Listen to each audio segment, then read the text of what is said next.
أهلا وسهلا وتحياتي للجميع. طبعا كما وعدتكم اليوم فيديو سأتحدث فيه عن إمكانية حدوث صفقة مبادلة بين أرسنال وريال مدريد. موضوع هل ينتقل رودريغو إلى أرسنال؟ النسبة كبيرة وعالية جدا بالنسبة لهذا الجزء. أرسنال بحاجة إلى رودريغو، بحاجة إلى الهجوم.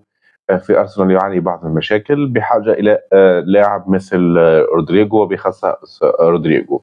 في نفس الوقت ريال مدريد بحاجة أيضا إلى قلب دفاع آخر مع هاوسن بعد الأداء السيء الذي قدمه راؤول أسينسيو، إضافة إلى الأداء السيء أيضا الذي يقدمه روديجر. وصعب جدا أن يعود ميليتاو إلى مستواه الطبيعي، وألابا طبعا تقريبا أمره محسوم في ريال مدريد، لهذا بحاجة إلى مدافع آخر. ولا أتوقع أنه يوجد لحد الآن ممكن إمكانية التعاقد مع مدافع أفضل من ويليام صليبا من بين المدافعين المتاحين في السوق، هذا منطقيا بطبيعة الحال. ولكن إمكانية حدوث الصفقة تبدو صعبة بالنسبة لصليبا للريال، لكن رودريغو للأرسنال ممكنة.